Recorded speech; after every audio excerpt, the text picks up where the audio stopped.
Live from KSAT12, the Night Beat starts right now. 2 teens are in the hospital tonight recovering from gunshot wounds after being shot at an apartment complex on the southeast side. It happened on Pecan Grove, and those 2 teens have non-life-threatening injuries. But San Antonio police are still searching for the suspects. The night team's Japhanie Gray went back out to the complex this evening and spoke with neighbors who want the crime to stop. Just making breakfast and everything, and then on here is just like real like firecrackers, which they weren't.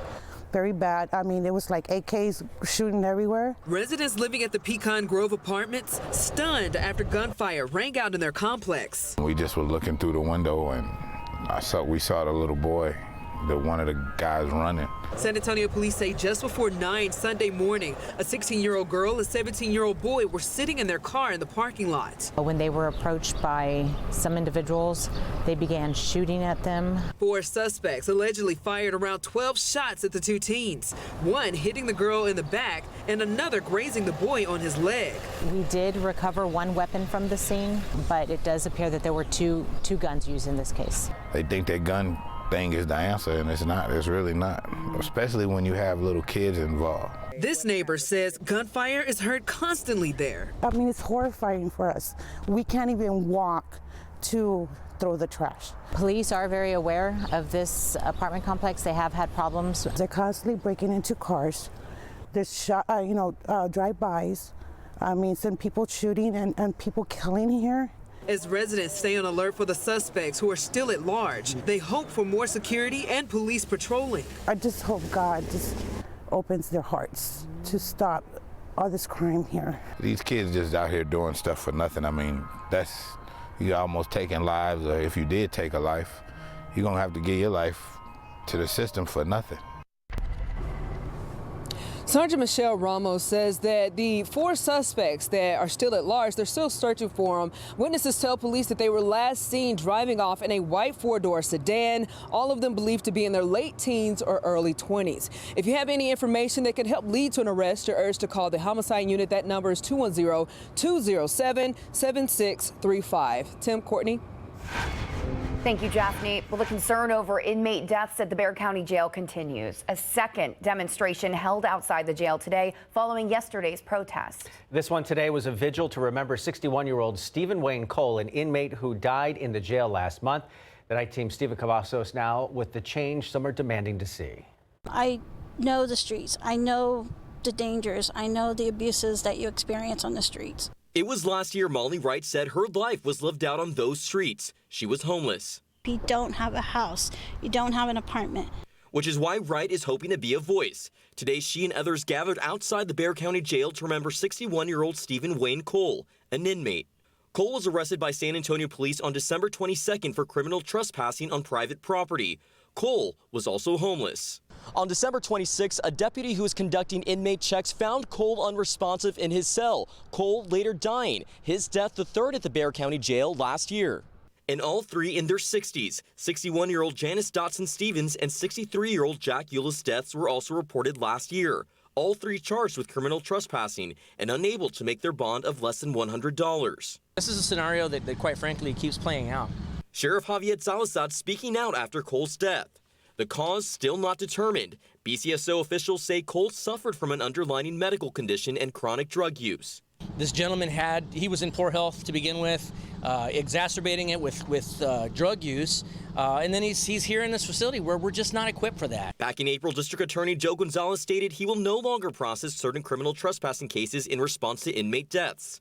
Despite the policy, officers and deputies can still make arrests on that charge. Wright says she wants to work alongside city leaders, determined she can make a difference. I'm going to make sure that there's going to be positive policy that won't rob any more dignity that they've already taken away from the homeless people.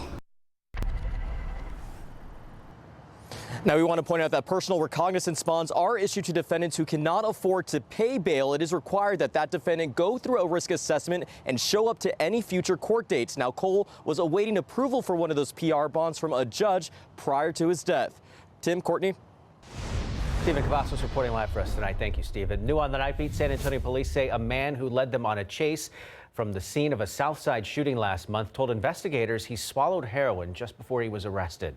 Because of that claim, an affidavit says police first released Francisco Javier Gonzalez to paramedics after that chase on December 18th, which began near Canavan Avenue.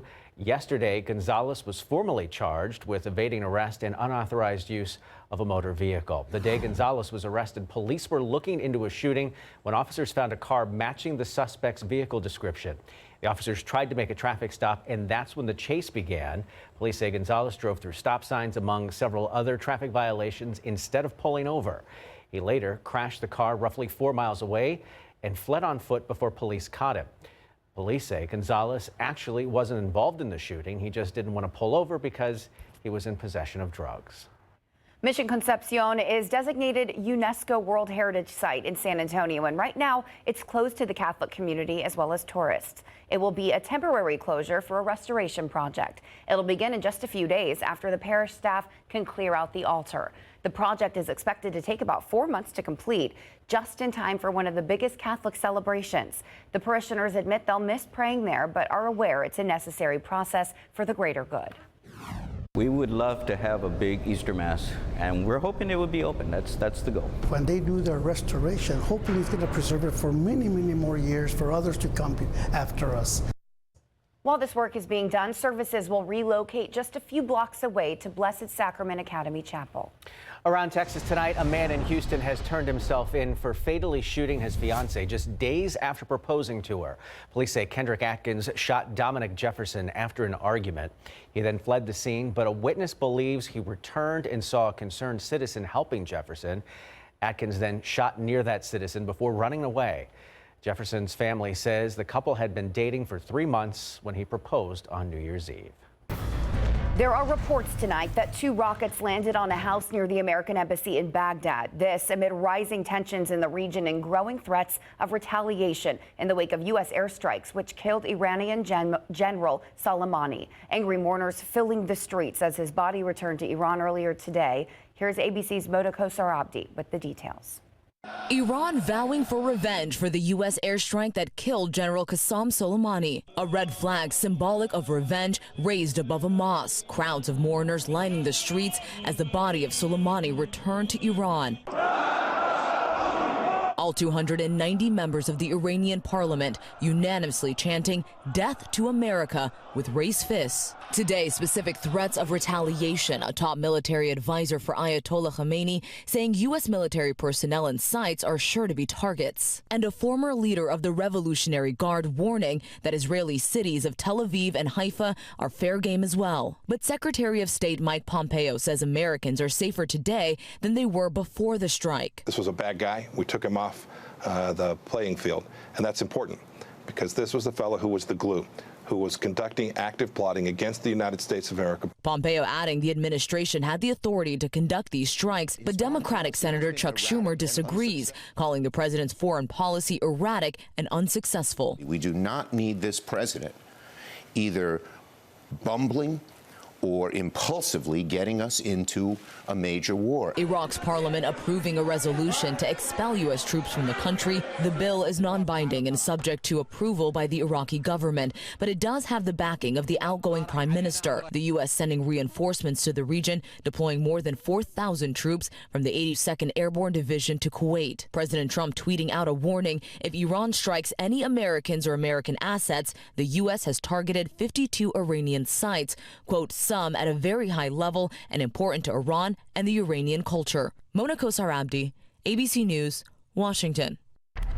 Meanwhile, 3 Americans have been killed in a terror attack in Kenya today, according to the Pentagon. One of the Americans killed in action was a U.S. service member. The other 2 were civilian contractors working for the Defense Department. The Pentagon says the attack occurred at Kenya Defense Force Airfield in Manda Bay. The attack was reportedly carried out by al-Shabaab, which has previously pledged its allegiance to al-Qaeda. According to U.S. Africa Command, the attack also damaged rotary and fixed-wing aircraft on the ground. Soldiers from the Kenya Defense Force and the U.S. Africa Command pushed the al-Shabaab fighters back after they gained entry into that facility. 2 Department of Defense workers were also wounded in the attack. Their conditions are stable and they will be evacuated from the base. Looking outside with live cam tonight, temperatures are in the low 50s, wrapping up what has been an absolutely beautiful weekend. And despite our issues with mountain cedar the past couple of days, I hope you were able to get out and enjoy the beautiful weather this weekend. We've got two planning forecasts in the front, two fronts in the planning forecast. Let me start that one over again.